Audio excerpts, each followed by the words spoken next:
En 1850, l'égyptologue français Auguste Mariette se rendit sur la terre des pharaons en quête de manuscrits, mais tomba par hasard sur une tête de sphinx qui émergeait des dunes. Après avoir dégagé le sable, il comprit que ce sphinx marquait l'entrée d'une structure souterraine. Quelques mois plus tard, il pénétra finalement dans le Sérapéum de Saqqara. À l'intérieur, il découvrit un gigantesque sarcophage en granit contenant les restes de 64 taureaux. Les scientifiques restent émerveillés par la technologie qu'utilisèrent les anciens Égyptiens pour déplacer ces immenses blocs. Le Sérapéum, construit vers 3000 ans avant notre ère, était une sépulture souterraine dédiée au taureau sacré Apis, vénéré dans l'Égypte ancienne.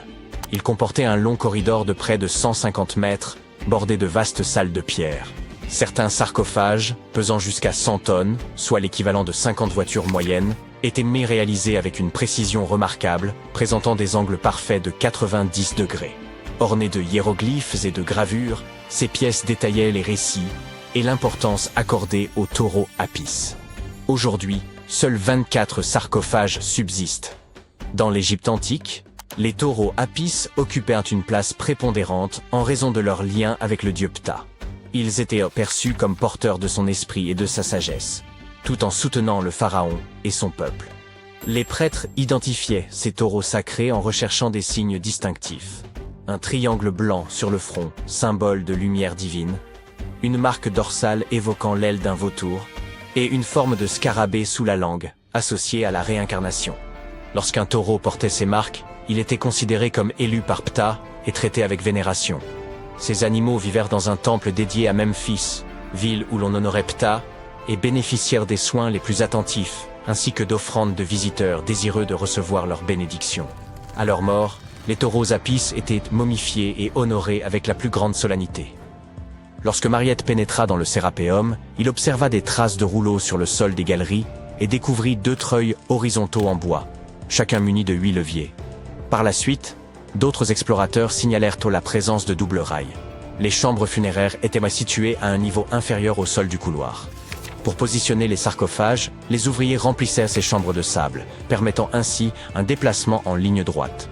Ensuite, le sable était progressivement retiré, abaissant doucement les sarcophages dans des emplacements parfaitement taillés dans la roche. Une inscription en pierre trouvée dans le Sérapéum mentionnait qu'à l'époque de Ptolémée II, en 247 avant notre ère, il fallait 28 jours pour placer un seul sarcophage avec son couvercle. L'incroyable précision des sarcophages, notamment leurs angles de 90 degrés, s'explique également par les avancées géométriques des anciens Égyptiens.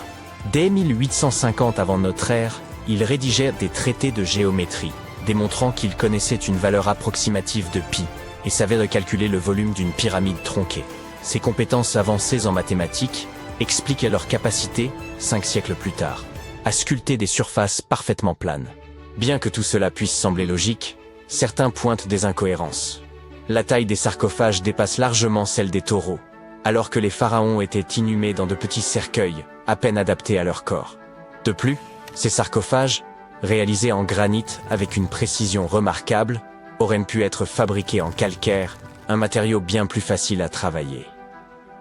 Le transport de ces immenses sarcophages semble réalisable en théorie, mais reste complexe. Si une personne pouvait tirer environ 200 kilos, il aurait fallu au moins 250 personnes pour déplacer un seul sarcophage. Or, les tunnels du Sérapéum sont extrêmement étroits, excédant d'à peine 60 cm la largeur des sarcophages eux-mêmes. Il aurait été impossible que des centaines de personnes se serrent dans ces espaces confinés pour tirer les sarcophages.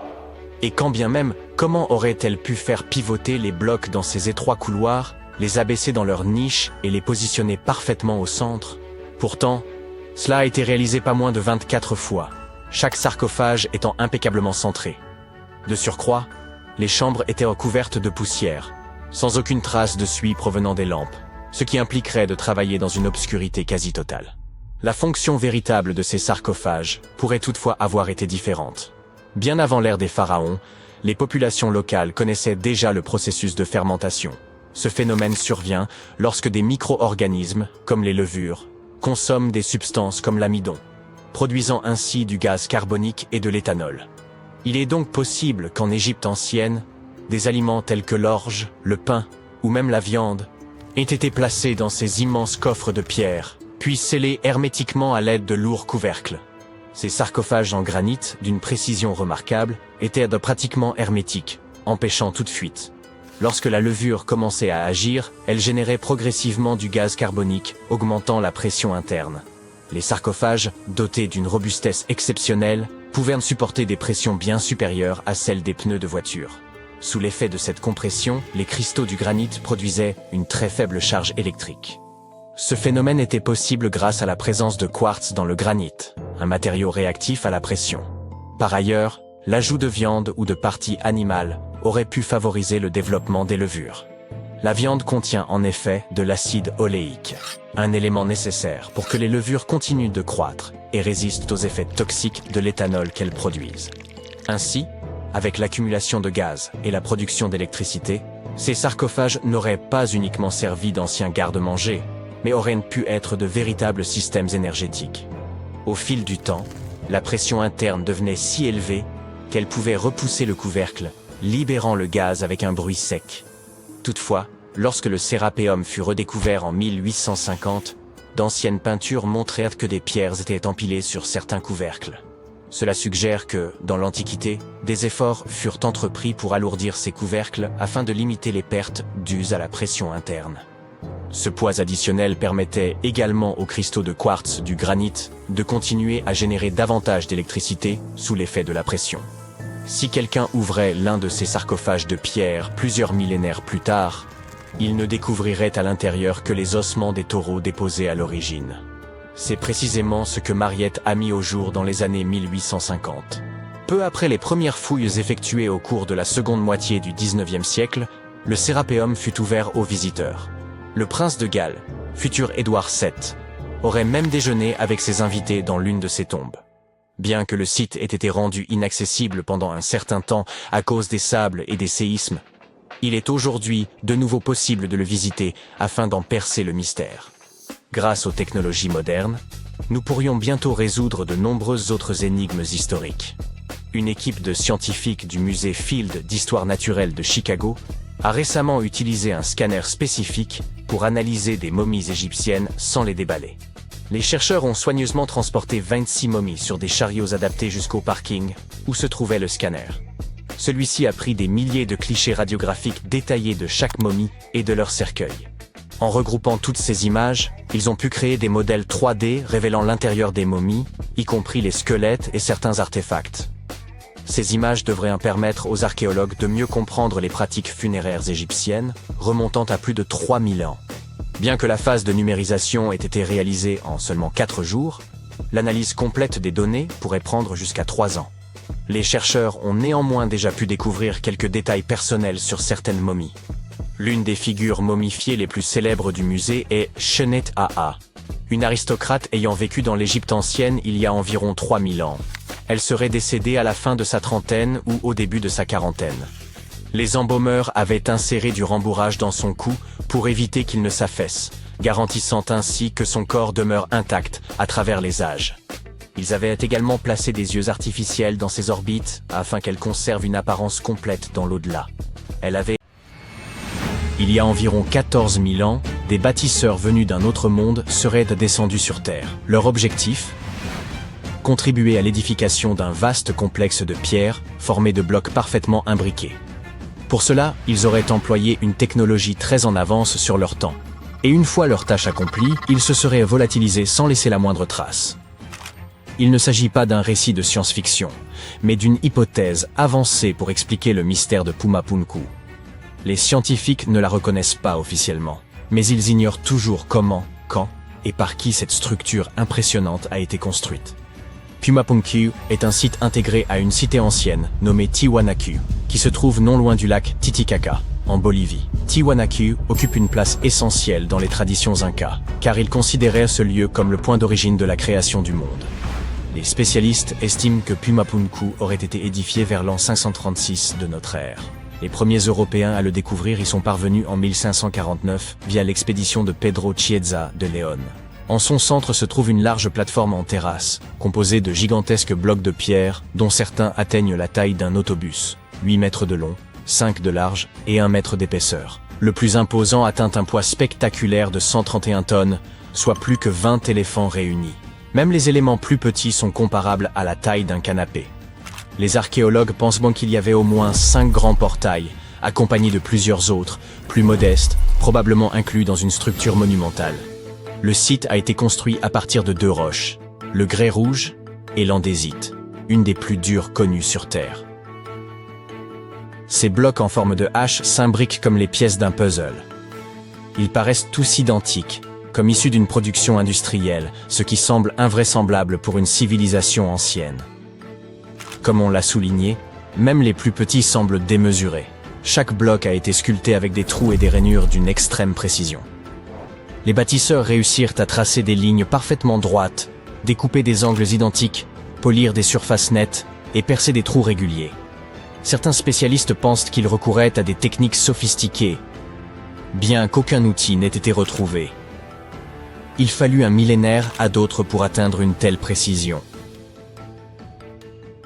Parmi les énigmes les plus déconcertantes figure celle du transport de ces énormes pierres. Le site de Pumapunku se trouve à une altitude vertigineuse de 3840 mètres, dans une région si élevée que même les arbres n'y poussent pas. Les bâtisseurs de l'époque ne disposaient ni de roues, ni de grues, ni d'engins motorisés, et pourtant, ils ont déplacé ces masses colossales sur de longues distances depuis leur carrière d'origine.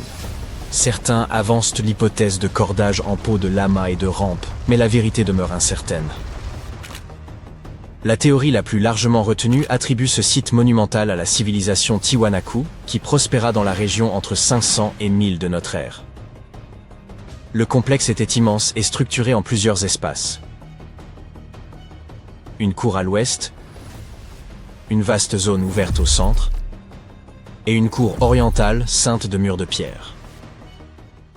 Autrefois, ce lieu devait offrir un spectacle d'une rare splendeur. Des plaques de métal poli scintillaient au soleil, des tissus éclatants et des céramiques raffinées ornèrent les édifices, tandis que des hommes aux costumes élaborés déambulaient sur la place centrale. Pourtant, une incohérence demeure. Le peuple Tiwanaku n'a laissé aucun témoignage écrit relatant les techniques utilisées pour bâtir Pumapunku. Un tel exploit aurait sans doute laissé quelques indices. Or, il n'en existe aucun. Par ailleurs, le peuple Tiwanaku ne possédait pas les technologies qui auraient permis de tailler et de déplacer d'immenses blocs de pierre avec une telle précision.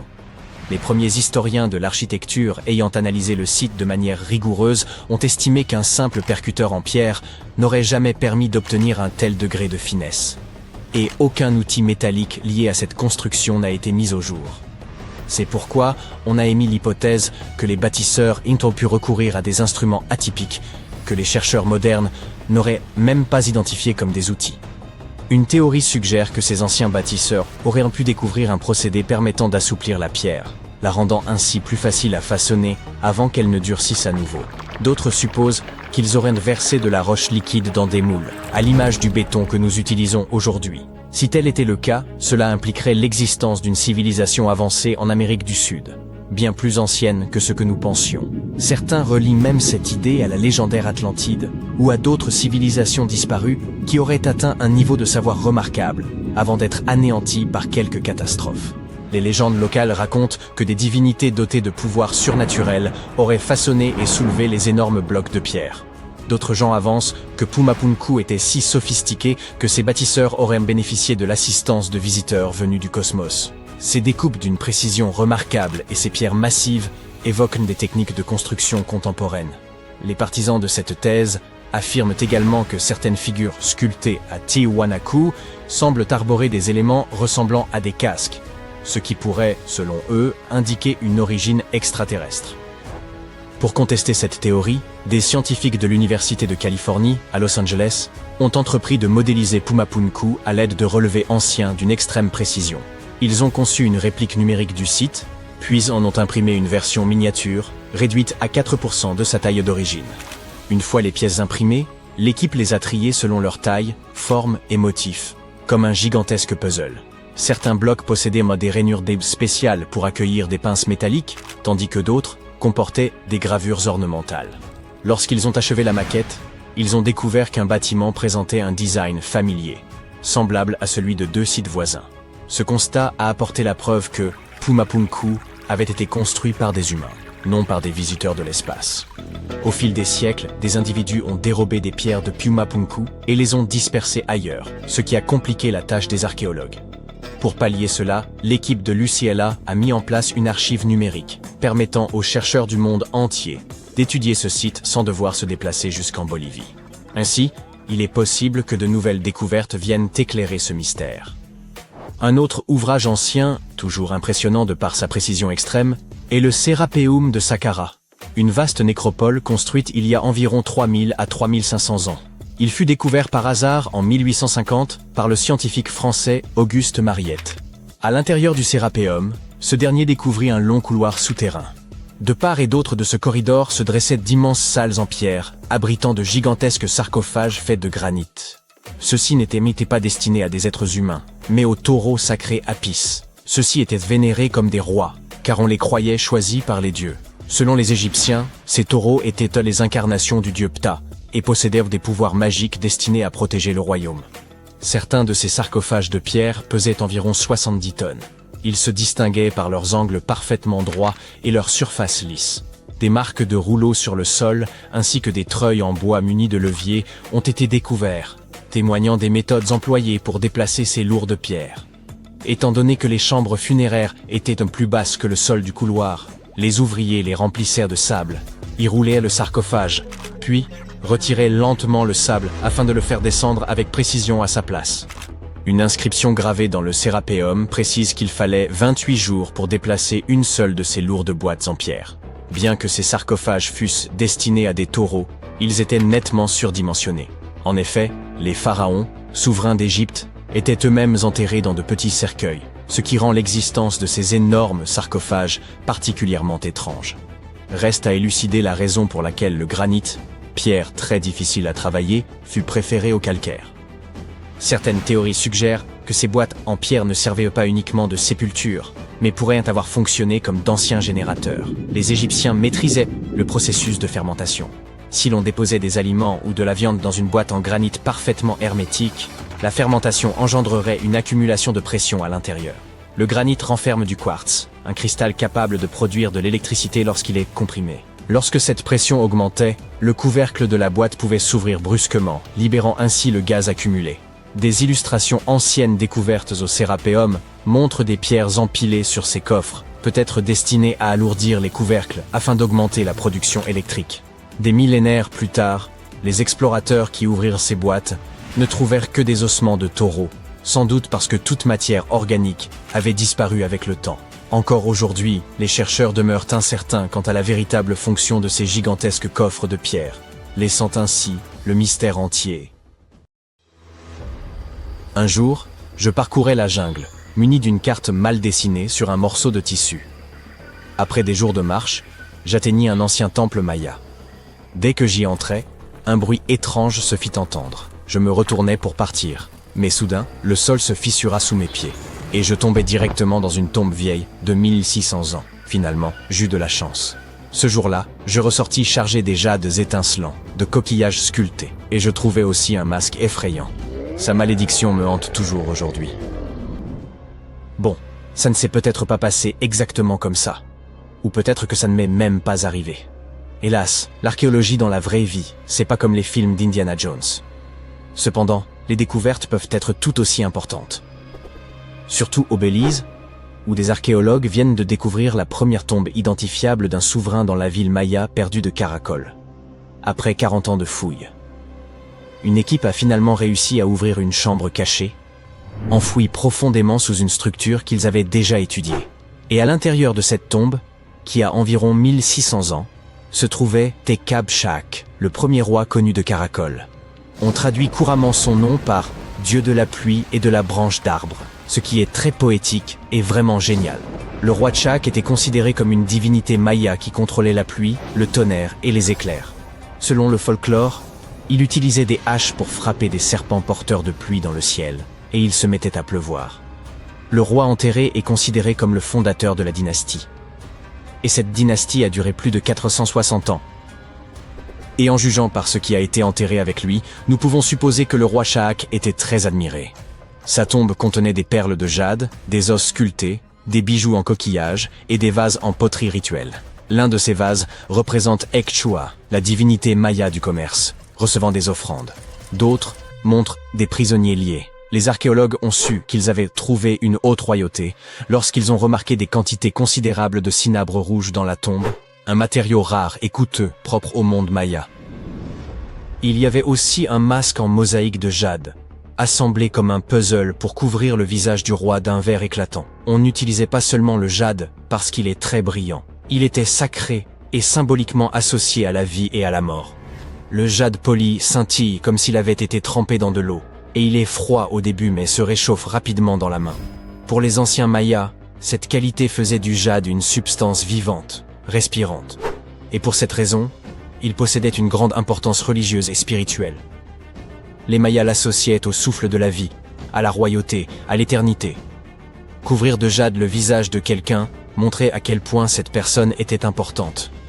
Le masque du roi Shak n'a pas encore été examiné correctement, mais un autre masque célèbre, celui du roi Pakal, est lui constitué de plus de 346 fragments de jade vert. Un travail méticuleux.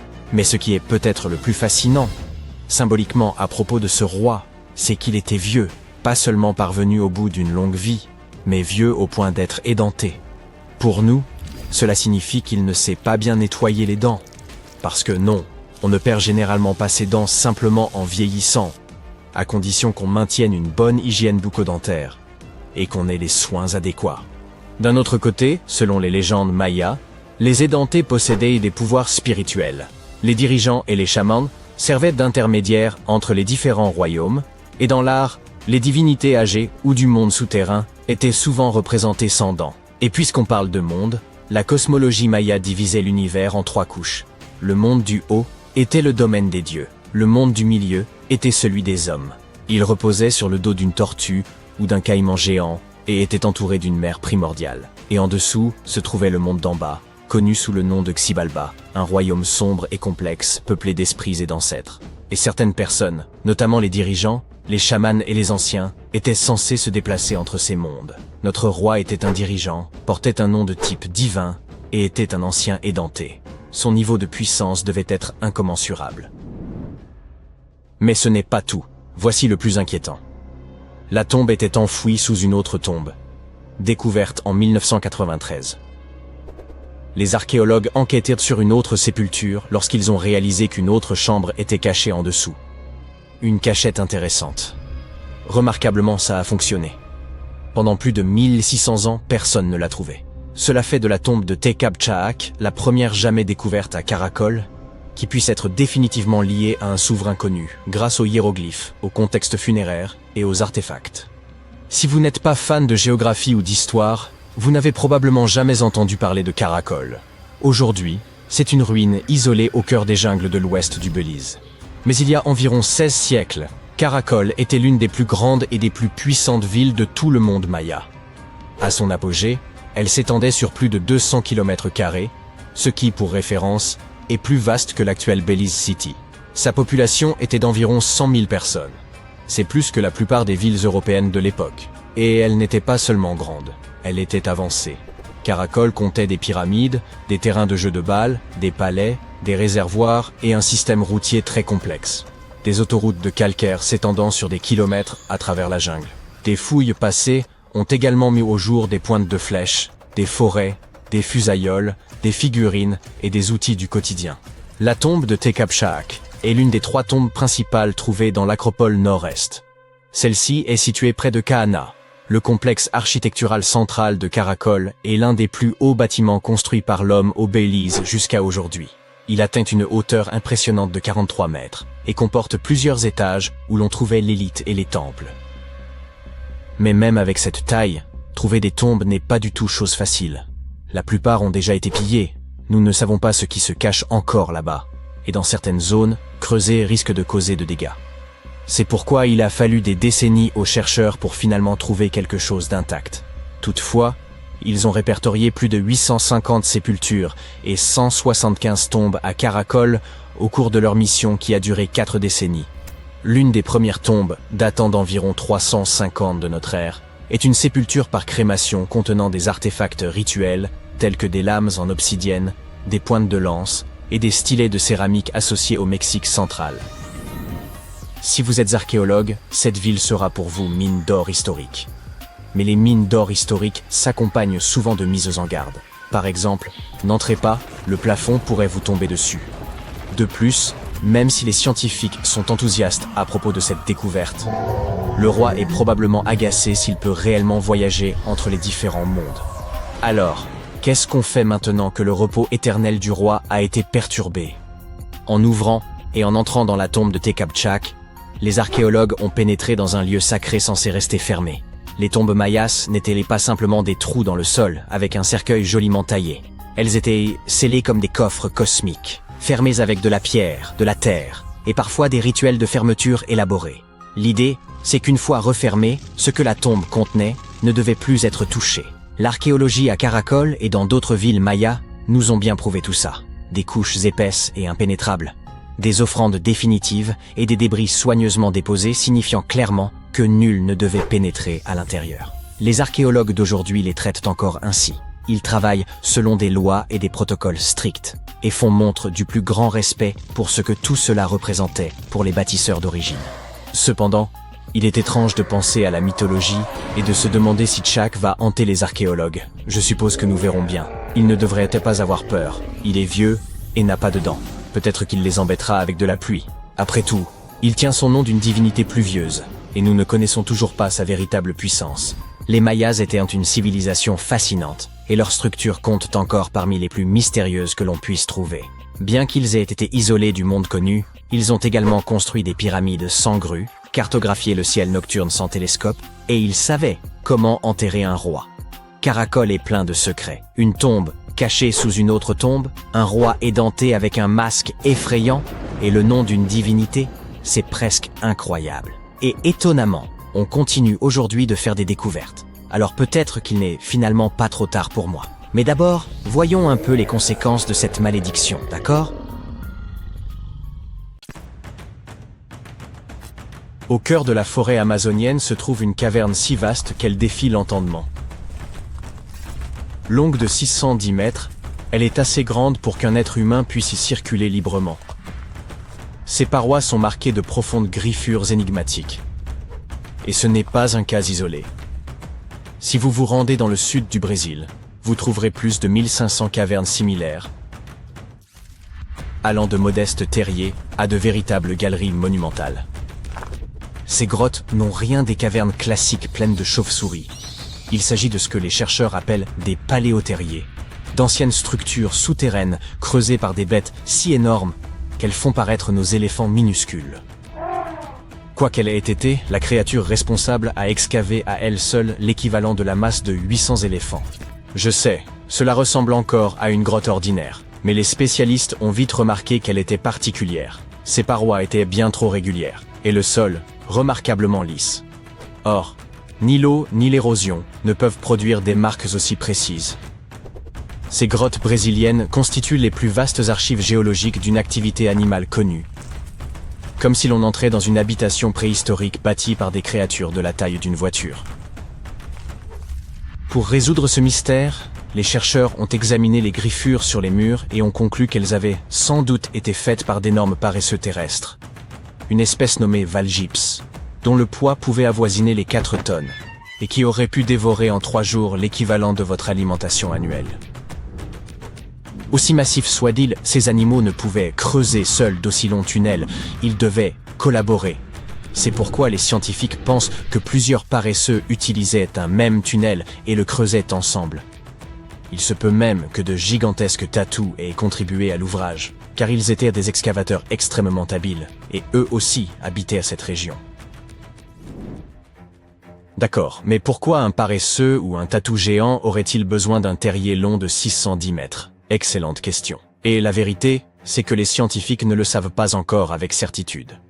Il paraît peu probable qu'un tel ouvrage ait été creusé uniquement pour fuir les prédateurs, surtout quand on sait qu'un tigre à dents de sabre aurait pu y pénétrer sans difficulté. À moins qu'il n'ait inventé des systèmes de sécurité préhistoriques, cette hypothèse comporte quelques failles. Haha, jeu de mots pleinement assumé. La meilleure hypothèse concerne sans doute le climat. À cette époque, le monde était plus sec et plus froid. Certaines espèces de paresseux géants prospéraient justement durant les périodes de transition climatique, entre glaciation et réchauffement. Bien que leur masse corporelle les ait protégés contre les variations habituelles, des écarts brusques de température ont probablement poussé ces animaux à s'abriter pour survivre. Et tout comme leurs descendants actuels, ils avaient sans doute du mal à réguler leur chaleur corporelle. Or, se réfugier sous terre leur permettait de préserver leur progéniture et d'économiser leur énergie. Plus un corps est massif, plus il est coûteux à maintenir. Certains chercheurs avancent que ces tunnels ont pu servir de repères partagés à tour de rôle. Un paresseux s'y installe, creuse un peu, laisse quelques traces de griffes, puis repart, et plus tard, un autre investit l'endroit, y ajoutant sa propre signature. En somme, une sorte d'auberge espagnole pour mégafaune préhistorique. Tous les indices pointent vers une forme de multipropriété plutôt qu'une occupation exclusive. Après tout, ces créatures n'étaient en guère sociables. Paresseux comme Tatou préféraient la solitude en duo, généralement mère et petit. Quant au père, il ne restait que pour la partie plaisante. Mais vous aurez sans doute remarqué un léger détail. Ces créatures ont disparu depuis longtemps. Leur extinction remonte à environ 11 000 ans, au moment où les humains ont commencé à se répandre sur la planète, alors qu'une ère glaciaire touchait à sa fin. En vérité, 80% des mammifères pesant plus d'1 kilogramme ont disparu à cette époque. Le premier coupable est bien sûr celui que l'on retrouve toujours sur le banc des accusés, l'être humain. Il y a environ 10 000 ans, une vague de chasseurs experts, munis d'outils distinctifs comme les pointes de lance, a traversé l'Amérique du Nord.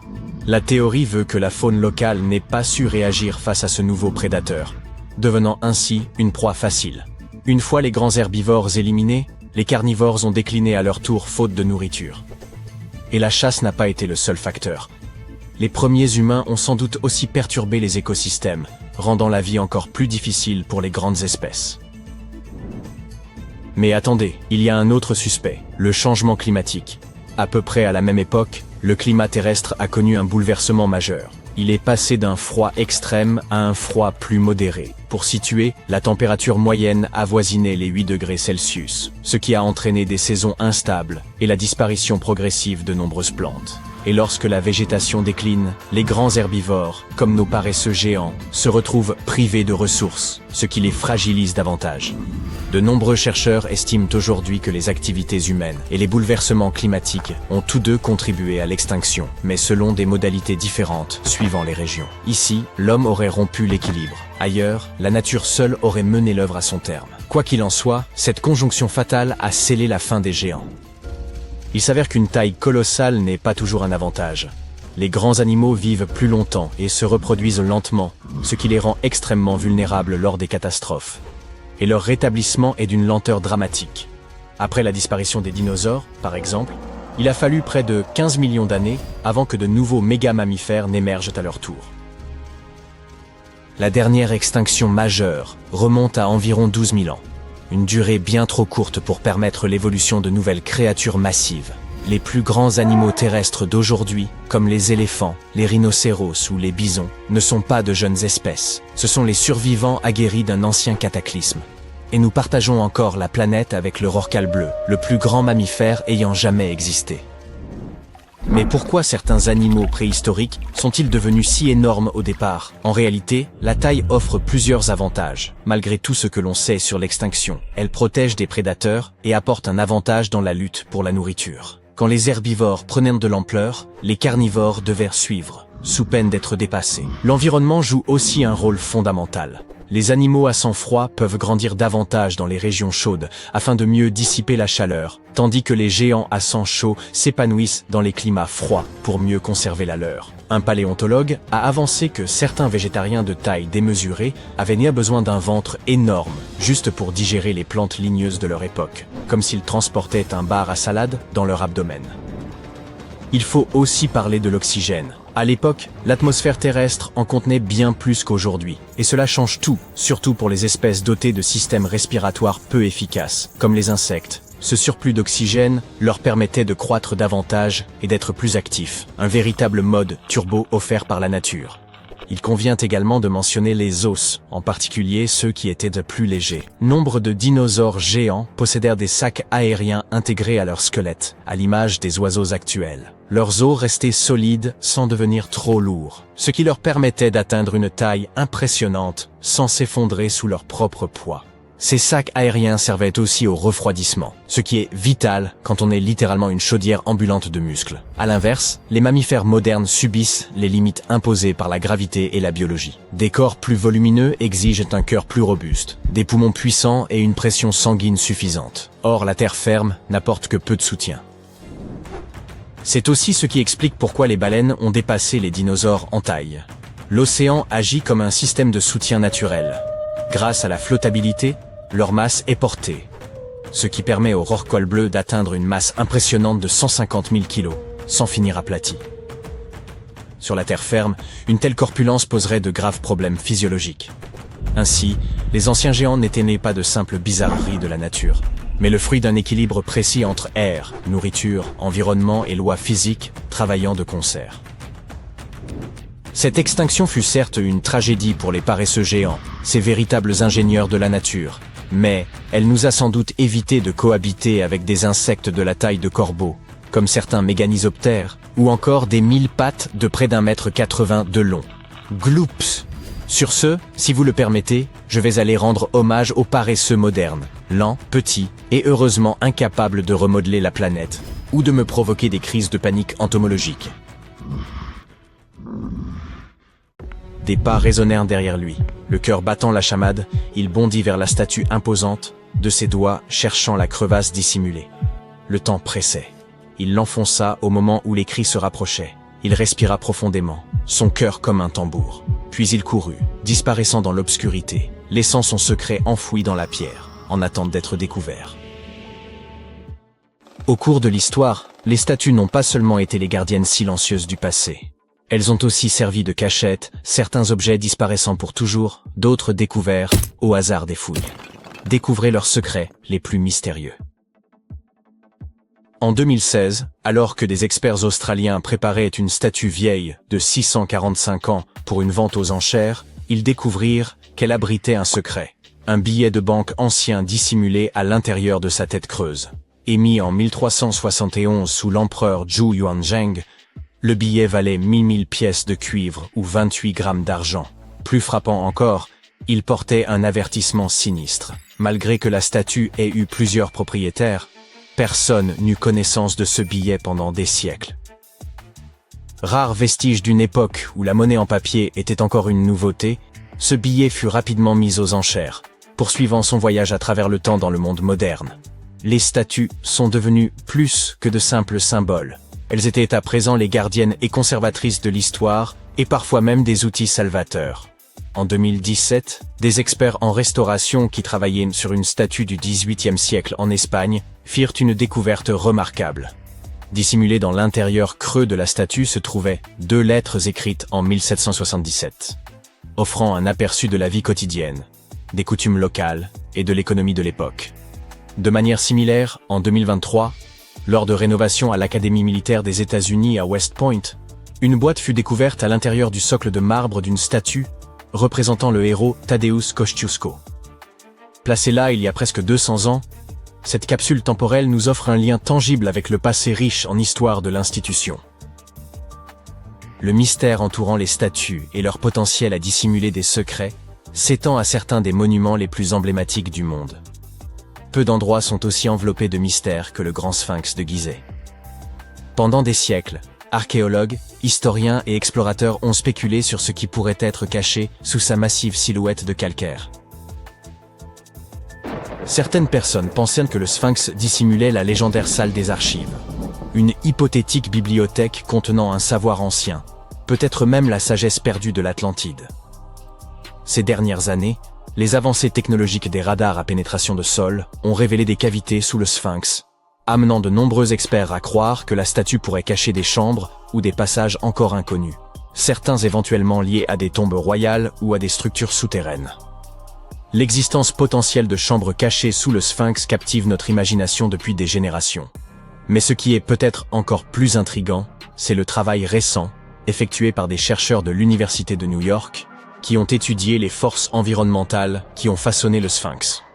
Après avoir modélisé l'impact des vents anciens, les chercheurs ont pu conclure que le sphinx avait été initialement formé par une érosion naturelle, avant que les humains ne perfectionnent davantage sa forme. De telles révélations ouvrent de nouvelles voies pour comprendre la fonction du monument, ainsi que l'importance culturelle et spirituelle qu'il détenait à l'époque. Les anciens Égyptiens vénéraient Sobek, le dieu à tête de crocodile représentant la puissance et le Nil, et momifiaient souvent des crocodiles pour lui rendre hommage. Ces créatures étaient déplacées dans des temples ou des tombes en tant qu'offrande aux dieux ou pour garantir un passage sûr vers l'au-delà. Récemment, un groupe de chercheurs s'est lancé dans une étude intéressante sur un crocodile momifié par les embaumeurs égyptiens.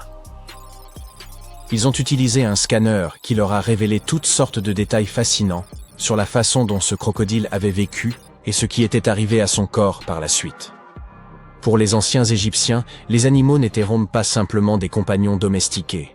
Ils jouaient un rôle majeur dans leurs rituels, servant de passerelle entre les humains et les dieux. Les faucons, par exemple, étaient associés à Horus, la divinité solaire, car leur vol les rapprochait du soleil. Les chats étaient liés à Bastet, déesse mère féroce et protectrice. Les crocodiles étaient parmi les animaux que l'on momifiait le plus souvent.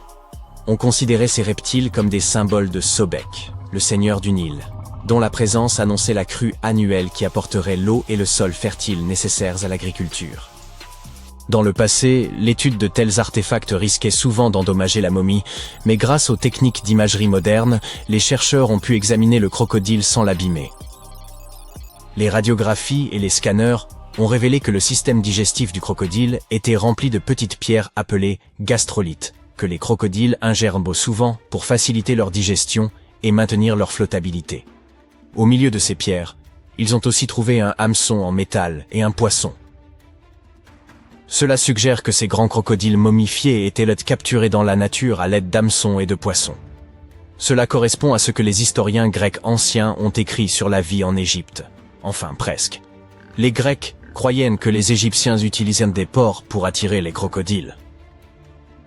Ainsi, comme vous l'avez remarqué, les chercheurs et les archéologues utilisent des technologies de pointe et un travail pratique minutieux pour découvrir les secrets des civilisations anciennes. Le processus commence par des relevés utilisant des radars à pénétration de sol et la numérisation 3D pour détecter des chambres cachées, des tunnels ou des anomalies sous la surface. Une fois un site prometteur identifié, une excavation soigneuse commence. Les couches de sol et de débris sont retirées lentement, afin que rien ne soit endommagé ou perdu. Une exposition au Rijksmuseum à Amsterdam présente une remarquable statue tibétaine du XVe siècle, en cuivre doré, de Guya Samaja Akshobhya. Cette figure, qui symbolise l'unité des forces opposées et un état supérieur d'éveil spirituel, était auparavant inconnue de la collection du musée. Une étude récente de cette statue a révélé des reliques et des parchemins cachés à l'intérieur de sa structure creuse, offrant des perspectives profondes sur les pratiques religieuses de l'époque. L'exposition présente plus de 75 chefs-d'œuvre d'Asie, parmi lesquels la statue récemment acquise de Guya Samaja Akshobhya, et met en lumière le savoir-faire complexe et la signification spirituelle enracinée dans de tels artefacts. Au cœur de Vérone, un secret était caché depuis des décennies à l'intérieur de la statue en bronze de Juliette. Sculptée en 1969, elle est devenue un symbole de l'amour, et de nombreux visiteurs viennent la toucher en quête de romance et de chance. Mais sous sa surface polie, Juliette cachait quelque chose d'extraordinaire. Au fil du temps, ses caresses ont formé de minuscules fissures dans sa surface. Les amoureux du monde entier glissèrent des lettres à l'intérieur de ces fissures, des confessions, des supplications désespérées, des promesses éternelles. Certains y jetaient des clés, scellant leur amour, avec des cadenas devenus alors impossibles à ouvrir. En 2014, des experts en restauration ont fait une découverte surprenante. Alors qu'ils travaillaient à réparer la statue, ces centaines de déclarations d'amour et de clés rouillées ont été mises au jour. Tous ces vœux oubliés enfermés dans le corps de Juliette. Les statues servent souvent de symbole pour le pouvoir et la force. Cependant, ces derniers temps, les statues ont également été utilisées pour transmettre des messages aux générations futures. Le concept de capsule temporelle, un objet ou une collection d'objets placés dans un conteneur scellé puis enterré ou caché pour être découvert plus tard, a une longue histoire. Et à l'époque moderne, les statues étaient parfaites pour servir de capsules. Elles permettaient aux gens de communiquer avec les générations futures d'une manière très concrète. En 2014, alors que des ouvriers retiraient avec précaution un lion doré au sommet de l'ancienne maison d'État de Boston pour une restauration, ils ont fait une découverte surprenante. Quelque chose cliquetait à l'intérieur de sa tête creuse. Un article du Boston Globe de 1901 mentionne une capsule temporelle cachée. Mais au fil des ans, l'histoire a été oubliée. Puis, un descendant du sculpteur a découvert une lettre et a appris la vérité. À l'intérieur de la tête du lion se trouvaient des journaux, des photographies, des autographes et des lettres appartenant à un passé lointain, des messages scellés pendant plus d'un siècle. Lorsque la capsule fut ouverte, c'était comme si l'histoire elle-même retenait son souffle. Les autorités ont prévu de poursuivre cette tradition en ajoutant des artefacts modernes avant de refermer la tête creuse du lion afin que ses trésors soient redécouverts au XXIe siècle. Nous ne savons pas si elles l'ont réellement fait, cependant. Les progrès des technologies d'imagerie ont permis aux chercheurs de dévoiler des détails cachés dans des sculptures célèbres sans les endommager. En 2014, des experts en restauration au Mexique ont fait une découverte en examinant une statue en bois vieille de 300 ans. De véritables dents humaines étaient cachées sous son visage serein. Cette révélation n'a pas été faite par la fouille, mais par la technologie.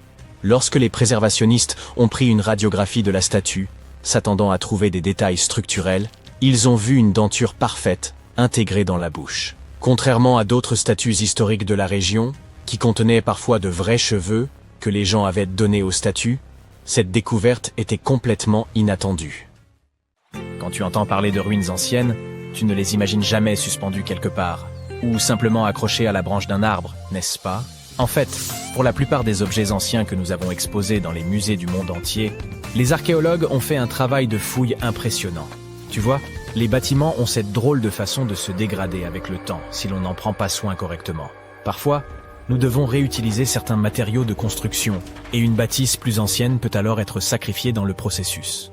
D'autres fois, les maisons sont abandonnées, et dès qu'elles sont exposées aux éléments en surface, comme la pluie ou le soleil, elles n'ont plus aucune chance. Certaines s'écroulent tout simplement sous l'effet de la bonne vieille érosion. La seule façon pour un édifice de survivre à l'épreuve du temps est d'être enterré en profondeur. Mais comment ces architectures finissent-elles par être enterrées? C'est une véritable comédie d'erreurs.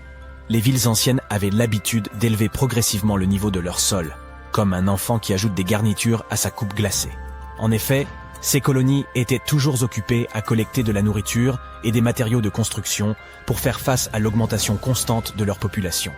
Mais qui a le temps de s'occuper des déchets et des ordures? À l'époque, ce n'était pas vraiment une priorité sur leur liste de tâches. Ainsi, lorsqu'il s'agissait de construire de nouvelles maisons, les civilisations anciennes économisaient leur sueur et leurs larmes, en empilant les décombres et en construisant directement dessus. Mais ce n'est pas tout. De temps en temps, les rivières entrent en crue et déposent une couche de sédiments sur le sol des villes. Cela a pour effet d'encapsuler encore davantage ces anciennes constructions.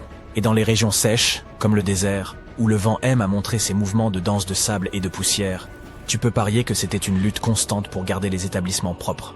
Un exemple hilarant est celui du Sphinx, dont la tête était enfouie dans le sable jusqu'à ce qu'un groupe d'archéologues le mette au jour en 1917. Certaines villes anciennes ont fini par être recouvertes parce qu'elles étaient complètement abandonnées. Avec moins d'activité humaine pour contrôler leur expansion, les graines de plantes n'ont pas pu résister à l'opportunité et ont germé un peu partout. Elles ont absorbé le dioxyde de carbone de l'air et se sont développées, ajoutant de plus en plus de volume au sol. Scieuses racines effrontées ont même décidé de stabiliser le sol constitué de matière végétale en décomposition, créant ainsi plusieurs couches de terre. C'est comme si Mère Nature s'était lancée dans un ultime projet de bricolage, avec les plantes comme fidèles auxiliaires. Fouiller dans les secrets des civilisations anciennes, ce n'est pas seulement déterrer un monde perdu, c'est aussi une quête épique pour révéler les trésors cachés sous les couches de l'histoire. Mais comment les archéologues savent-ils d'abord où creuser? Si tout est recouvert de multiples couches de sédiments, de débris et de racines de plantes, ils doivent avoir une sorte de système auquel ils se fient avant de se lancer dans un nouveau projet, n'est-ce pas? Tout d'abord, ce ne sont pas toujours eux qui suggèrent des fouilles archéologiques à tel ou tel endroit. Je m'explique. Supposons que tu sois un entrepreneur et que tu souhaites construire un nouveau complexe d'appartements luxueux dans ta ville. Cependant, Certaines législations locales imposent des exigences avant que ton projet ne puisse démarrer. Par exemple, avant de commencer à construire sur un terrain, il peut être nécessaire de faire appel à des spécialistes pour vérifier le sol. Ces personnes intelligentes peuvent être des archéologues, des géologues ou des paléontologues, et elles doivent garder un œil sur le processus en phase de développement. En cas de découverte d'artefacts ou d'écofacts, termes savants pour désigner des vestiges organiques, ces experts interviennent pour les fouiller et les étudier. Mais qu'en est-il des sites qui n'ont rien à voir avec les bulldozers et les chapeaux jaunes? Les archéologues ont plus d'un tour dans leur sac lorsqu'il s'agit de localiser les points chauds de l'Antiquité. Ils plongent dans les archives historiques et font un travail de détective. En recherchant de vieux documents et de vieilles cartes, ils peuvent reconstituer le puzzle de l'activité humaine dans une région donnée. Si un site a déjà été visité, c'est encore mieux. La découverte de traces de fouilles antérieures ou de récits historiques peut donner aux archéologues de nombreuses informations sur les endroits où poursuivre leur chasse au trésor. Avant de commencer à manier leur pelle, les archéologues se livrent à une sorte de balayage visuel. Armés d'un système de quadrillage, ils se promènent sur le site, à l'affût de tout artefact susceptible de se cacher juste sous la couche supérieure de la terre. Qu'il s'agisse d'outils en pierre taillée, de verres historiques ou même d'anciennes décharges, oui, elles ont aussi de la valeur. Ces explorateurs à l'œil vif peuvent repérer des signes d'activité humaine plus rapidement que la plupart des gens. S'ils tombent sur un hamac coquillé, terme savant pour désigner un dépôt d'ordures, ils savent avec certitude que l'homme a jadis habité cet endroit. Les archéologues ne se contentent pas de leur fidèle pelle. Ils disposent d'un arsenal de gadgets pour les aider dans leur recherche de merveilles cachées. Les outils géophysiques sont en quelque sorte leurs armes secrètes. Prenons l'exemple du résistivimètre. Cet appareil astucieux mesure la composante électrique du sol et tout élément ou artefact enfoui. Un mur enterré, par exemple, produira une résistivité différente de celle du sol environnant. Les magnétomètres et les géoradars fonctionnent de la même manière, mettant en évidence les indices potentiels de trésors anciens dans le sol. Et qui pourrait oublier notre vieil ami, le GPS? Il aide les archéologues à cartographier des emplacements précis, comme une carte au trésor high-tech les menant directement à leur peau d'or. Tu souhaites visiter virtuellement certains des sites archéologiques les plus importants du monde? Suis-moi. Au Royaume-Uni, par exemple, tu trouveras cet endroit intéressant appelé Stonehenge. C'est l'un des nombreux Henges répartis dans le pays, mais celui-ci est vraiment exceptionnel. Imagine cela. Des pierres anciennes et massives se dressent fièrement, disposées sous forme d'un anneau à l'extérieur et d'un fer à cheval à l'intérieur, avec quelques pierres plus petites pour faire bonne mesure. Et devine quoi? Ces pierres étonnantes existent depuis plus de 5000 ans. C'est ce que l'on appelle une longévité à toute épreuve. C'est là que les choses deviennent intéressantes. Selon le folklore local, le légendaire magicien Merlin a sorti sa baguette magique et a téléporté ces pierres massives depuis l'Irlande. Apparemment, des géants les avaient assemblées là-bas, mais Merlin a décidé qu'elles seraient bien plus belles à leur nouvel emplacement. D'autres pensent qu'il s'agit simplement des ruines d'un ancien édifice spirituel romain. Ces structures étonnantes ont été construites par nos ancêtres de l'âge du bronze. Avec leurs outils simples et leur technologie limitée, ils ont réussi à créer ce chef-d'œuvre monumental. Impressionnant, non? Malheureusement, nous ignorons encore beaucoup de choses sur cette région. L'objectif initial de Stonehenge reste encore aujourd'hui un mystère. Certes, il existe de nombreuses théories, mais les scientifiques ne sont pas encore parvenus à se mettre d'accord sur le sujet. On sait cependant qu'il est parfaitement aligné pour accueillir le lever du soleil lors des solstices d'été et d'hiver. L'ancienne ville de Pompéi est un site archéologique tout aussi étonnant. Imagine un peu, le Vésuve, un fauteur de troubles notoires, a décidé de piquer une crise volcanique et a complètement recouvert cette ancienne ville romaine. Il l'a transformée en capsule temporelle, située à l'extérieur de l'actuelle Naples, en Italie. En 1748, une bande d'explorateurs aventureux est tombée sur Pompéi. Ils ont découvert alors un trésor de choses bien conservées. Des rues, des maisons, de la nourriture, probablement un peu périmée, des bijoux clinquants, des sculptures raffinées, des fresques colorées, des objets ménagers de tous les jours, et même des restes humains et animaux. C'était comme une fête archéologique épique. À première vue, Pompéi avait tout pour plaire. Des maisons et des villas de luxe, une immense arène de 20 000 places, de jolies petites boutiques d'artisans, des lieux de rencontre comme des tavernes, sans oublier les endroits coquins comme ces bains luxueux, où l'on pouvait se faire dorloter intensément. Il y a aussi le sanctuaire d'Apollon, où les gens se réunissaient pour leur culte quotidien. Et bien sûr, le cœur animé de la ville, le forum de Pompéi, où tous les gens branchés avaient l'habitude de se retrouver. Et devine quoi? Pompéi est tellement cool qu'elle a été inscrite sur la liste du patrimoine mondial de l'UNESCO en 1977. C'est en quelque sorte le panthéon de l'histoire. Cette liste comprend également de nombreux autres bâtiments et sites célèbres, comme le Taj Mahal en Inde et l'Acropole d'Athènes en Grèce. Tout le monde aime les sites archéologiques. Le Colisée romain, la cité antique du Machu Picchu, les pyramides de Gizeh. Mais t'es-tu déjà demandé à quoi ils ressemblaient autrefois, à l'époque où ils ont été construits? Ou même à l'époque où ils étaient recouverts de lierre et oubliés par l'humanité? Attache ta ceinture, car nous partons pour un voyage dans le temps vers les plus grands sites archéologiques du monde. Notre voyage commence en Amérique du Sud, au fin fond des montagnes péruviennes. Voici la cité de Machu Picchu. C'est un immense tribut à l'ingéniosité et à la puissance de la civilisation Inca. À son apogée, cette dernière s'étendait sur 4000 km le long du littoral de l'Amérique du Sud, de l'actuel Équateur jusqu'au Chili. Et le Machu Picchu était situé au cœur de celle-ci. Le site historique a été construit à environ 2000 mètres au-dessus du niveau de la mer, plus ou moins vers 1450 avant notre ère. La ville, ceinte de murs, était composée d'environ 150 bâtiments en pierre. Les Incas ont réussi à construire des temples, des maisons et même un système complexe d'aqueducs pour irriguer toute la ville. Et oui, ils ont fait tout cela sans l'aide de roues ou d'instruments en fer. L'habitat ressemblait peu ou prou aux maisons de pierre que nous voyons de nos jours, à la différence que les Incas n'utilisaient pas de ciment pour sceller les blocs ensemble. Pourtant, ils s'emboîtent parfaitement les uns avec les autres.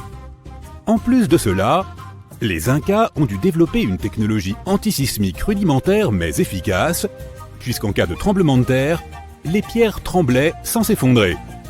Si le Machu Picchu avait été construit aujourd'hui, il aurait fallu plus de 70 millions de dollars pour le terminer entièrement. L'objectif du site est encore un mystère pour de nombreux historiens. Selon certaines théories, il aurait pu être construit comme un site cérémoniel, une place forte pour le peuple inca, ou même un lieu de villégiature pour la royauté. Ce que nous savons avec certitude, c'est qu'au XVIe siècle, 100 ans après la construction du Machu Picchu, sa population l'a abandonné. Les racines des arbres ont envahi la majorité du site et l'ont caché à l'humanité pendant plus de 4 siècles. Ce n'est qu'au XXe siècle que le Machu Picchu a été révélé aux yeux du monde lorsqu'un fermier péruvien a accompagné Hiram Bingham, professeur à l'université de Yale, pour une visite du site. Depuis, Bingham et de nombreux autres explorateurs ont consacré leur vie et leurs recherches à l'étude de la merveille archéologique qu'est le Machu Picchu. Le prochain arrêt de notre machine à voyager dans le temps est la ville de Pompéi, en Italie. Pompéi a imprégné notre imaginaire collectif pendant de nombreux siècles. L'éruption du mont Vésuve en 79 après Jésus-Christ et la destruction d'une ville entière ne sont, espérons-le, pas quelque chose qui se reproduira de sitôt. Mais tu dois te demander à quoi ressemblait Pompéi lors de son dernier jour. Il n'a fallu que 18 petites heures pour que les rues, les marchés, les maisons et le forum de Pompéi soient ensevelis sous des millions de tonnes de cendres volcaniques. Grâce à des scientifiques ingénieux, nous avons découvert que la lave et les cendres qui ont recouvert Pompéi le tout dernier jour ont en fait contribué à figer la ville dans le temps. Contrairement à la glace, le nuage de cendres n'a pas préservé la ville intacte. Mais à mesure que les objets se sont désintégrés pendant 2000 ans, ils ont laissé des vides sous la terre. Les archéologues ont découvert que s'ils remplissaient ces vides avec du plâtre, la forme de la ville enterrée pouvait être révélée. Et c'est exactement ce qui s'est passé. Bien sûr, cela n'avait rien à voir avec la ville animée de 12 000 habitants qui existait depuis de nombreuses années avant l'éruption fatidique. Pompéi était une cité vibrante et riche. Les ruines du site ont révélé que de nombreux quartiers de Pompéi abritaient des maisons impressionnantes, certaines avec des balcons, ce qui était un signe de grande richesse à l'époque. Et crois-le ou non, même certaines œuvres d'art ont survécu à l'éruption. Les archéologues ont trouvé des fresques et des peintures murales bien conservées et représentant des créatures mythologiques. Elles indiquaient généralement que des membres de la haute société vivaient là. Les ruines montrent que la ville disposait même de thermes et de douches fabriquées avec des matériaux luxueux. Et apparemment, les habitants de Pompéi avaient des dents incroyables. Les archéologues ont même pu distinguer un tel niveau de détail dans les moules de plâtre qu'ils ont récupérés sous terre. Toujours sur le territoire italien se trouve l'une des plus grandes attractions touristiques du monde, le Colisée romain. Il a été construit comme un amphithéâtre sous le règne de l'empereur Vespasien vers 70 après Jésus-Christ. Ce n'est qu'en l'an 80 que le fils de Vespasien, l'empereur Titus, a inauguré le Colisée. Le monument était une merveille à contempler. Des murs de 50 mètres de haut, plus de 80 entrées et une capacité de 87 000 spectateurs. Toutes les classes sociales étaient les bienvenues au Colisée, ce qui explique en partie pourquoi il a prospéré pendant tant de siècles. Pendant le déclin de l'Empire romain, vers le VIe siècle après Jésus-Christ, le Colisée a commencé à être négligé et abandonné. Le monument a été pillé et certaines des pierres de ses colonnes ont été utilisées pour construire des infrastructures ailleurs. Il ne reste plus qu'un tiers du Colisée d'origine, et vu comme il est grand aujourd'hui, on peut imaginer à quel point il était colossal à l'époque. La Grèce a été le berceau de l'une des plus grandes civilisations du monde. À l'apogée de cette culture, littéralement et historiquement parlant, il y a plus ou moins 2400 ans, les Athéniens ont construit une citadelle connue sous le nom d'Acropole. L'Acropole, qui est composée de bâtiments historiques, est considérée comme l'un des plus grands repères de la civilisation occidentale à ce jour. Les touristes qui visitent Athènes aujourd'hui peuvent admirer les piliers jaunis et brisés du Parthénon qui se dressent sur l'une des plus hautes collines de la ville. Mais à l'époque de sa construction, entre 447 et 432 avant Jésus-Christ, l'imposant et majestueux Parthénon était d'un blanc immaculé, car tout le monument était construit en marbre étincelant. Les statues à l'intérieur étaient faites d'or. Le Parthénon est un temple de 2000 mètres carrés, soutenu par 69 colonnes de marbre. Les plus grands blocs de marbre sont massifs et pèsent environ 10 tonnes chacun. Et le fait le plus surprenant est que le marbre ne provenait pas d'Athènes, mais d'un site voisin qui se trouvait à 15 km de l'Acropole, connu sous le nom de Mont Pentélique. Les historiens, intrigués par l'origine du matériau primaire utilisé pour la construction de l'Acropole, ont trouvé de petits et de gros blocs de marbre éparpillés sur le sol du Pentélique. Il y avait aussi une route pavée que les Grecs avaient construite pour transporter les pierres. Mais le monument le plus marquant de tous les temps est peut-être celui qui se trouve à la lisière du Moyen-Orient, à l'extérieur de la ville égyptienne du Caire. Les pyramides de Gizeh sont considérées comme l'une des 7 merveilles du monde antique. Le complexe a été construit comme tombeau pour le pharaon Khéops il y a environ 4500 ans. Entre 20 et 30 000 ouvriers ont participé à sa construction et il est composé de 3 pyramides. Ce monument massif est fait d'environ 8000 tonnes de granit et de plus de 550 000 tonnes de mortier, ce qui lui donne l'apparence qu'il a aujourd'hui. Mais savais-tu que les pyramides n'avaient pas toujours eu cette apparence? Loin de là, elles étaient d'un blanc brillant avec une pointe triangulaire dorée au sommet. C'est parce que les Égyptiens ont utilisé plus de 6 millions de tonnes de calcaire pour recouvrir l'ensemble de la structure rocheuse en forme d'escalier. Tout cela pour qu'elle puisse briller d'un blanc éclatant sous le soleil impitoyable du ciel égyptien. La pyramide de Khéops est restée la plus haute structure sur Terre réalisée par des humains pendant plus de 3800 ans. C'était la seule pyramide à 8 faces d'Égypte et on pensait qu'elle était alignée avec la ceinture d'Orion. Elle est considérée comme la construction la plus alignée face au nord. En 1979, elle a été inscrite sur la liste du patrimoine mondial de l'UNESCO. Dirigeons-nous maintenant vers la ville indienne d'Agra pour une visite rapide du Taj Mahal. Tu le connais peut-être sous ce nom, mais il porte aussi un nom plus attachant, une larme sur la joue du temps. La construction du Taj Mahal a duré plus de 22 ans et a été commandée en 1632 par l'empereur moghol Shah Jahan comme une déclaration d'amour pour sa 3e et favorite épouse, Mumtaz Mahal. Il a été construit en marbre blanc et étonnamment, grâce à une conservation rigoureuse, il reste encore très semblable à ce qu'il était lors de sa construction. Toutes ces merveilles du passé t'ont-elles donné envie de voyager? Dis-nous dans les commentaires si tu as déjà visité certains de ces sites ou quels autres lieux intéressants tu ajouterais à cette vidéo. Tartessos, une société mystérieuse et très avancée qui a autrefois prospéré, puis disparu soudainement sans crier gare. Mais avant leur disparition totale, ils ont accompli des rituels étranges, comme s'ils cherchaient à se protéger de quelque chose. Qu'a-t-il bien pu leur arriver? Essayons de le découvrir ensemble. Nous nous rendons dans le sud-ouest de l'Espagne, il y a environ 2500 ans. Autrefois se trouvait ici une splendide cité, le centre de commerce de Tartessos. Imaginez un temple au cœur d'une ville désertée, un édifice monumental de 2 étages à couper le souffle, Une puissante odeur de viande grillée emplit l'air, et la fumée s'élève haut dans le ciel, embaumant tout le sanctuaire. Le soleil s'est déjà couché. Il est temps de se préparer pour le rituel. Nous pénétrons dans l'ancienne salle monumentale. À l'intérieur, des centaines de personnes se rassemblent autour d'une longue table en bois, ornée de poteries délicates et de bols faits de bronze. Ils boivent et festoient. Ces gens s'amusent bien plus que les animaux à l'extérieur du bâtiment qui sont en train d'être préparés pour le rituel. Chevaux, vaches, cochons, ânes et même des chiens. Tous ont été amenés ici pour apaiser les divinités. Et ce qui se passe après le rituel est encore plus incroyable. À la fin de la cérémonie, les gens saisissent des torches et incendient tout le bâtiment. Tout est réduit en cendres et en braises rougeoyantes. Et lorsque les dernières s'éteignent, on attrape des pelles et on commence à ensevelir l'endroit.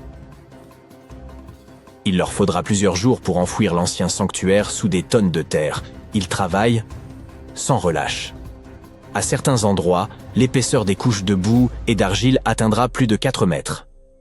Puis, ces gens, les derniers Tartésiens connus, quittent simplement l'endroit et disparaissent de notre monde, pour toujours. Mais que s'est-il passé ? Pourquoi ont-ils fait tout cela ?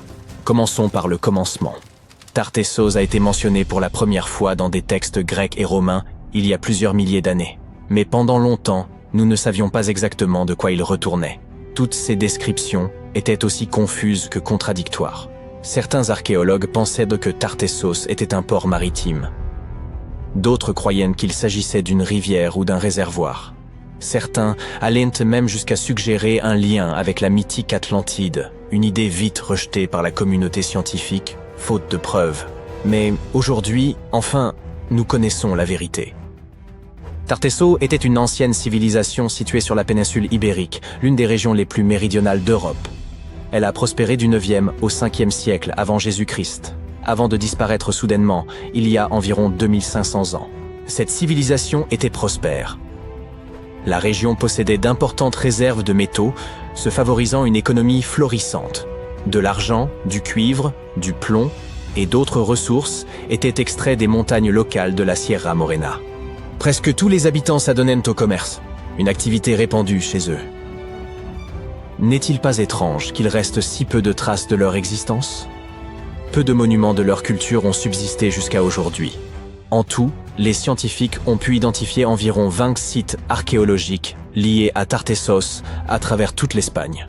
3 d'entre eux ont été mis au jour dans la vallée du Guadiana. Cancho Roano, Casas del Turuñuelo et La Mata. Commençons par le premier. Cancho Roano a été découvert en 1978. Cette trouvaille est l'une des pièces les plus significatives du puzzle tartésien. Il s'agit de l'une des structures les mieux conservées de cette civilisation. Non seulement les murs ont survécu jusqu'à nos jours, mais également l'autel, le fossé qui l'entourait et plusieurs artefacts, tels que des bijoux et des gobelets. C'était un bâtiment carré entouré d'un profond fossé rempli d'eau. Et pour être honnête, nous ne connaissons toujours pas sa fonction exacte. Nous supposons simplement qu'il pourrait s'agir d'un ancien temple. Certains rituels y étaient pratiqués, comme l'incendie du temple suivi de son ensevelissement sous d'épaisses couches de sable et d'argile. On y a même laissé quelques précieux artefacts, comme des outils et des bijoux en or. Passons à la découverte suivante. Casa del Turuñuelo est également l'un des complexes de cette époque les mieux préservés de tout le bassin méditerranéen occidental. Découvert il y a seulement quelques années, en 2015, il n'a pas encore été entièrement étudié. Mais nous savons déjà que cet endroit était plutôt étrange. Casas del Turuñuelo était un bâtiment somptueux et non un simple campement. On parle d'un lieu à l'architecture monumentale et impressionnante, avec de vastes escaliers, des voûtes au plafond, des matériaux raffinés venus de tout le pourtour méditerranéen, et les toutes dernières technologies de construction. C'était censé être un lieu de pouvoir, peut-être même un palais. Et oui, cet endroit est également devenu le décor de terribles rituels. On ne sait pas vraiment si les Tartésiens avaient dans l'intention de détruire ce lieu magnifique dès le début, mais c'est ici qu'ils ont réalisé le plus grand rituel de la région, impliquant plus de 50 animaux, y compris les plus précieux, les chevaux, qui étaient leur seul moyen de transport. Le fait qu'ils aient de sacrifier leurs chevaux peut indiquer qu'ils prévoyaient de rester ici pendant un certain temps. Peut-être espéraient-ils apaiser les dieux et s'établir sur ces terres. Le rituel a été réalisé exactement tel qu'ils le souhaitaient. Et, tout comme Kanchoro Wano, l'endroit a également été incendié. Une fois le rituel achevé, les habitants ont enseveli le site et sont repartis, disséminés à travers la péninsule ibérique. Aujourd'hui, c'est un lieu tranquille et déserté. Tout comme Kanchoro Wano, il se dresse ici intact depuis plus de 2000 ans. Notre dernière découverte est celle de la Mata, mise au jour bien plus tôt que les deux autres, en 1930. La ressemblance entre elles est frappante, car la Mata a connu le même sort. Elle a été incendiée et oubliée pendant des siècles. Tout cela reste très étrange. Il semble que les Tartésiens fuyaient quelque chose. Peut-être que des événements les ont poussés à construire ces salles de banquet et à organiser des rituels à grande échelle. Ils ont pu croire que les dieux s'étaient détournés d'eux et auront tenté de les apaiser. Mais hélas, cela n'a pas fonctionné. En conséquence de quoi, ils ont été contraints de quitter leur temple et ont vite disparu à jamais. Et d'ailleurs, pourquoi ont-ils disparu après tout? Eh bien, c'est un autre mystère de cette civilisation. Une des questions les plus importantes est, savaient-ils qu'ils allaient disparaître ou cela a-t-il été inattendu? Ont-ils essuyé une catastrophe soudaine à laquelle ils tentèrent d'échapper? Ou était-ce autre chose? Les scientifiques ont plusieurs théories à ce sujet. La première théorie avance que plusieurs grands tremblements de terre et tsunamis consécutifs auraient pu se produire dans la région. Ces catastrophes naturelles auraient détruit ces peuplements et fortement démoralisé les survivants. Peut-être cherchaient-ils à échapper à cela. Une autre théorie évoque certains problèmes d'ordre commercial. Étant riches en minerais et dépendants de leur économie, tout problème à ce niveau aurait pu entraîner de graves difficultés. S'ils avaient connu une crise minière, alors les relations entre différentes nations auraient pu se détériorer considérablement, rendant la situation très difficile. La vérité se trouve probablement quelque part entre ces théories. La plus récente suggère qu'au VIe siècle avant Jésus-Christ, un tsunami de grande ampleur aurait frappé le port de Tartessos, endommageant gravement l'économie et détériorant les relations de Tartessos avec ses voisins. Quoi qu'il en soit, tout cela relève de la spéculation. Ce site est une véritable mine d'or pour les archéologues. Il renferme une quantité immense d'informations et de secrets qui attendent encore d'être dévoilés. Les Tartésiens n'avaient aucune idée qu'en enterrant leurs artefacts, ils offraient un cadeau inestimable aux futurs chercheurs. Et tandis que les scientifiques poursuivent leurs recherches, nous pouvons d'ores et déjà admirer les découvertes faites jusqu'à présent. Les amateurs d'histoire peuvent admirer des outils tartésiens, des figurines de chevaux et des pièces en ivoire décorées au musée archéologique de Badajoz. Espérons que dans le futur, les archéologues en apprendront davantage sur cette civilisation et que nous découvrirons enfin ce qui leur est arrivé.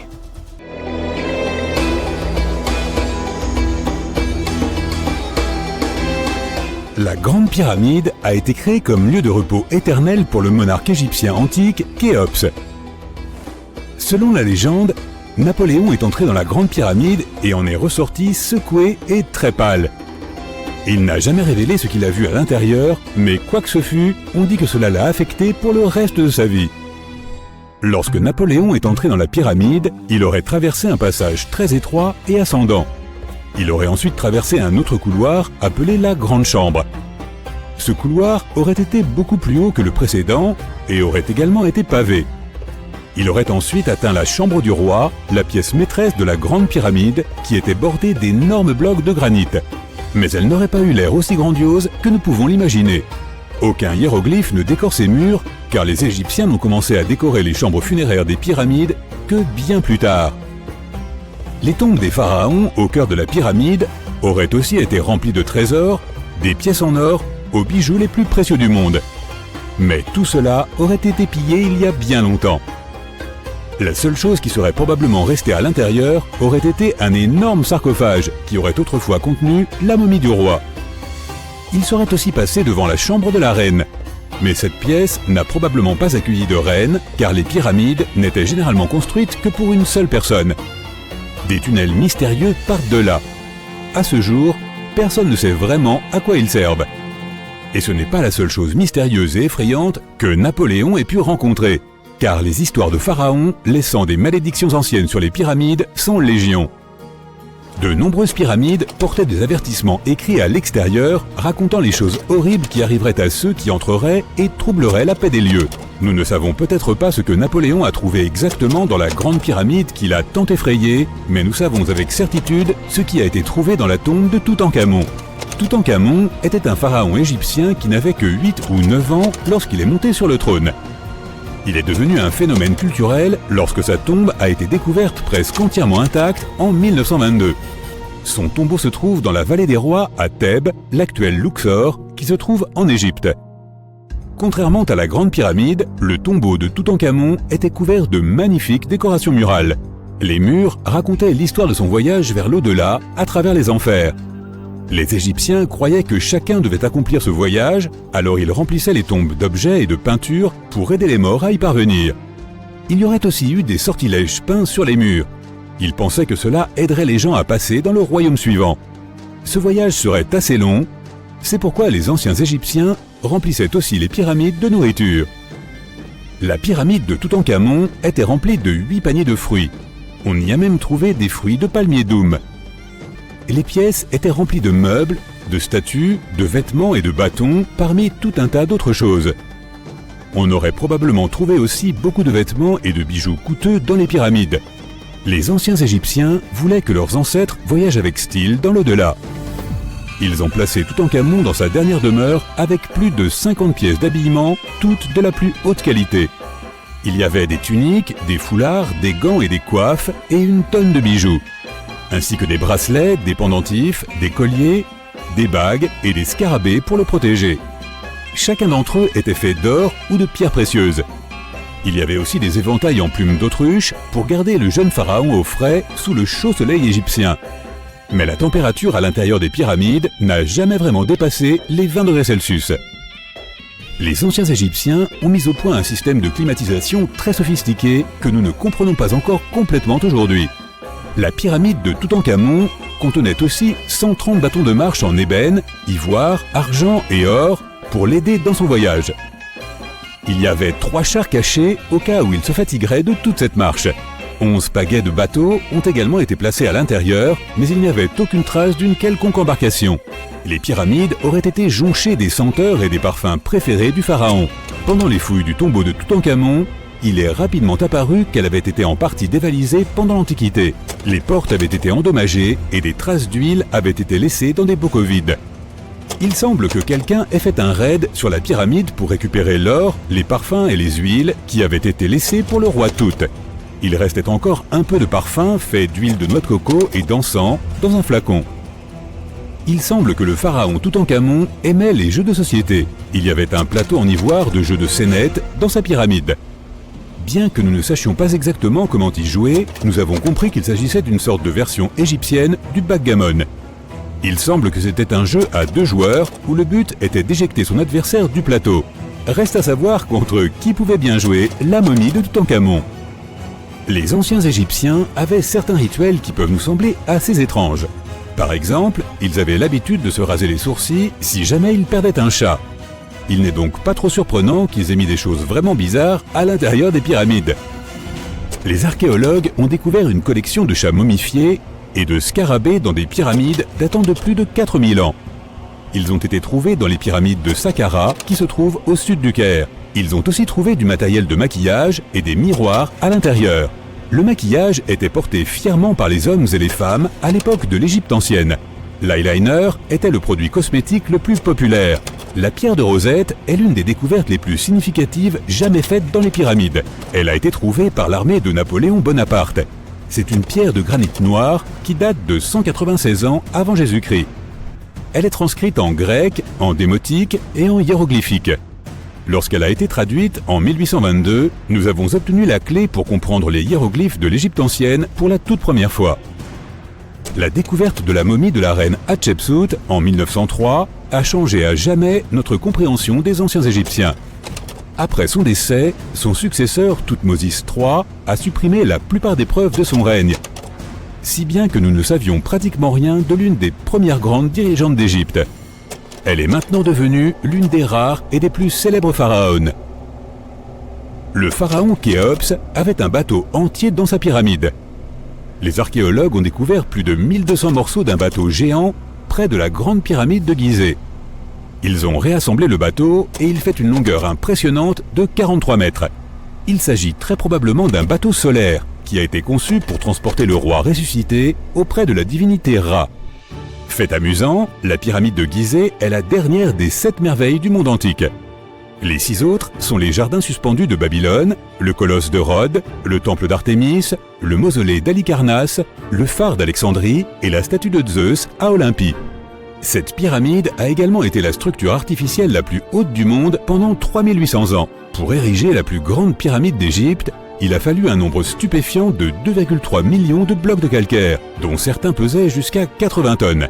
Il aura fallu aussi 100 000 ouvriers et 23 ans pour la construire. Sa hauteur originale était de 147 mètres. En 2017, les archéologues ont découvert quelque chose d'étrange à propos de la Grande Pyramide d'Égypte. Il y a un vide caché d'au moins 30 mètres de long et personne ne sait vraiment pourquoi il est là ni ce qu'il contient réellement. Ce vide étrange est la première structure intérieure découverte dans la pyramide de 4500 ans depuis les années 1800. Les scientifiques ont utilisé des rayons cosmiques pour détecter le trou massif, mais ne sont toujours pas plus près aujourd'hui de découvrir ce qu'il y a à l'intérieur. Les anciens Égyptiens ont pris beaucoup de soin à construire les pyramides et tout était placé stratégiquement et structurellement solide. Il est donc improbable que ce trou soit dû à la chute de blocs au fil du temps. De nombreuses pyramides contenaient également de petites figurines modèles appelées Oushbeti. Elles représentaient des assistants. Ils croyaient qu'ils prendraient vie pour servir les pharaons dans l'au-delà. Mais il est fascinant de constater que toutes ces choses aient pu tenir à l'intérieur. Il n'y a pas tellement d'espace à l'intérieur des structures.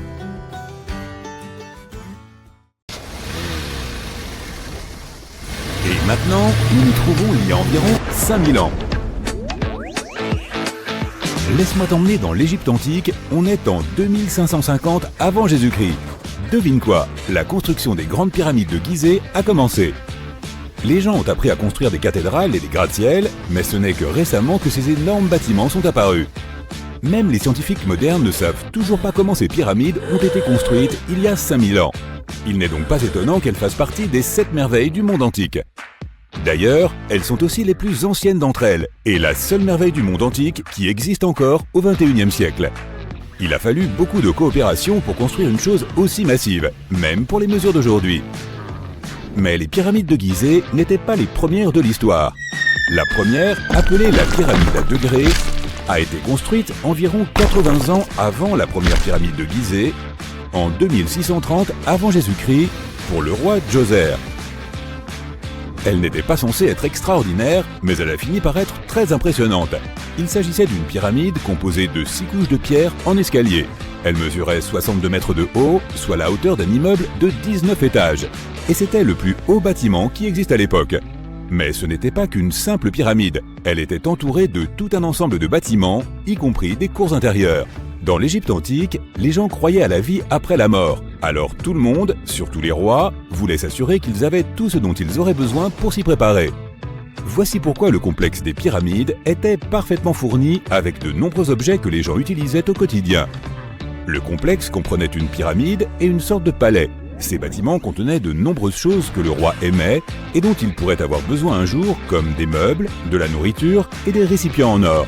Après Djoser, la construction de pyramides est devenue une pratique courante, mais de nombreuses pyramides n'étaient pas terminées. Il fallait généralement une vingtaine d'années pour en construire une, mais de nombreux souverains régnaient bien moins longtemps que cela. Et, en tout, il y a plus de 100 pyramides. Les pyramides les plus célèbres sont les grandes pyramides de Gizeh. La première, et la plus grande, a été construite pour le pharaon Khufu vers 2550 avant Jésus-Christ. À l'époque, elle mesurait 147 mètres de haut, ce qui est aussi haut qu'un immeuble de 40 étages. La deuxième pyramide a été construite pour le fils de Khufu, le pharaon Khafré, vers 2520 avant Jésus-Christ. Elle est un peu plus basse et mesurait à l'origine 143 mètres de haut, soit un immeuble de 39 étages. C'est la pyramide où se trouve la célèbre statue du Sphinx. Les Sphinx ont un corps de lion et une tête d'homme. On les construisait pour garder des zones importantes. Celui-ci a la tête du pharaon Khafré et garde sa pyramide faisant face au lever du soleil. Le Sphinx est la statue la plus connue et l'une des plus grandes et des plus anciennes du monde. À l'origine, il était de couleur rouge et avait un nez. Il est encore possible de voir les traces de pigments rouges près de ses oreilles, mais personne ne sait exactement quand son nez a disparu. Pendant un certain temps, le Sphinx a été en quelque sorte caché sous terre. Il était recouvert de sable jusqu'aux épaules. Heureusement, au début des années 1800, un aventurier, accompagné d'une équipe de 160 personnes, l'a déterré. La troisième pyramide de Gizeh est la plus petite. Elle est 2 fois plus basse. À l'origine, elle mesurait 66 mètres de haut, soit environ la hauteur d'un immeuble de 20 étages. Elle a été construite en 2490 avant Jésus-Christ pour le fils de Khafra, Menkaure. Les pyramides ont été conçues pour être alignées avec les points cardinaux et leurs côtés symbolisent les rayons du soleil. Mais à l'époque, il n'y avait pas de boussole. Les Égyptiens de l'Antiquité calculaient eux-mêmes les directions avec une précision étonnante. Pour aligner les pyramides, ils ont utilisé 2 constellations. À l'origine, les pyramides étaient recouvertes de calcaire blanc lisse et avaient un sommet doré et argenté pour refléter le soleil. Plus tard, d'autres rois ont pris le calcaire blanc des pyramides et l'ont utilisé pour d'autres constructions. Les scientifiques ont estimé que les Égyptiens de cette époque ont utilisé environ 2,3 millions de blocs de pierre pour construire la première pyramide. Chaque bloc pesait plus d'1 tonne, c'est le poids d'un rhinocéros. Certains blocs étaient encore plus gros, étant presque aussi lourds qu'un éléphant. Il y a 4 millénaires et demi, il n'y avait aucun équipement moderne pour aider à la construction. Il n'y avait pas de machines, pas de roues et même pas d'acier. Le seul métal dont ils disposaient était le cuivre. Aujourd'hui encore, les scientifiques ne savent pas exactement comment les Égyptiens ont réussi à construire les pyramides. Il ne reste aucun document qui pourrait nous éclairer à ce sujet. Certains pensent même que les Égyptiens voulaient garder le secret et qu'ils n'ont pas laissé d'archives à cet effet. Beaucoup croient que ce sont des gens pauvres et des étrangers qui ont construit les pyramides, mais ce n'est pas vrai. En fait, les bâtisseurs étaient des ouvriers très qualifiés et ils étaient bien nourris et bien payés. Les archéologues affirment que les bâtisseurs vivaient dans une ville provisoire à proximité et constituaient une communauté très organisée avec un chef bien déterminé. Les scientifiques affirment qu'environ 20 000 personnes ont travaillé sur chaque complexe de pyramides et qu'il a fallu environ 20 ans pour les construire. Il s'agissait probablement d'un projet national. Les ressources du site de construction étaient importantes et la nourriture et les produits de première nécessité devaient provenir de toutes les régions d'Égypte. Même avec tout ce soutien, on ne sait toujours pas comment les gens ont réussi à tailler, transporter et monter ces énormes pierres. Selon l'une des théories, les pierres ont probablement été transportées sur des bateaux le long du Nil. Ensuite, il y avait une partie plus difficile. Il fallait les déplacer vers le site de construction. Pour cela, ils ont probablement utilisé des traîneaux en bois. Il n'était pas très difficile de les tirer car le sable, mélangé à la bonne quantité d'eau, était assez lisse. Et 10 personnes pouvaient déplacer un traîneau assez facilement, même avec une pierre qui pesait 1 tonne. Enfin, un dernier problème, les pierres devaient être soulevées et mises en place. Les archéologues ont découvert les restes d'un système de rampe qui remonte à l'époque de la construction des pyramides. Il est fort probable que les Égyptiens aient conçu un système unique pour déplacer et tirer d'énormes blocs de pierre. Mais personne ne sait à quoi ils ressemblaient exactement. La thèse la plus répandue est qu'il y avait plusieurs rampes autour de la pyramide pour aider à déplacer les blocs. La rampe grandissait au fur et à mesure que la pyramide devenait plus haute. On suppose que les gens montaient les escaliers en tirant la pierre sur un traîneau en bois situé au milieu d'une rampe en sable. Cela en fait n'est qu'une des options. Certains disent que les rampes faisaient le tour de la pyramide, d'autres affirment que les rampes étaient à l'intérieur. Mais nous ne serons jamais certains, et cela restera toujours un mystère. D'ailleurs, c'est ce que voulaient les Égyptiens de l'Antiquité. Étonnamment, il n'y a pas grand-chose à l'intérieur des pyramides. La plupart d'entre elles ne sont que des pierres solides avec très peu d'espace ouvert. Mais jetons un rapide coup d'œil à l'intérieur de la plus grande des pyramides de Gizeh.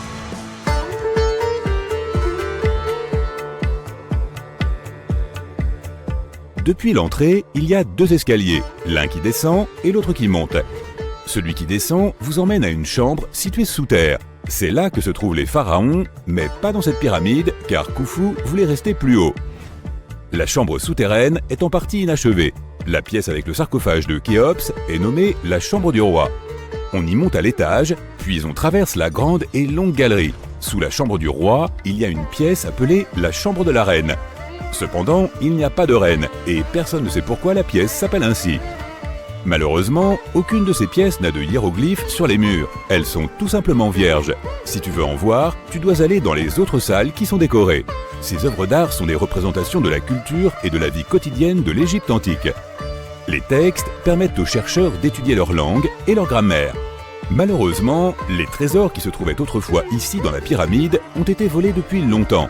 De cette pièce, il y a de nombreux tunnels dont le but est inconnu. Il y a beaucoup de tunnels et de passages à l'intérieur des pyramides. Il y a beaucoup de chambres, de puits et de chemins.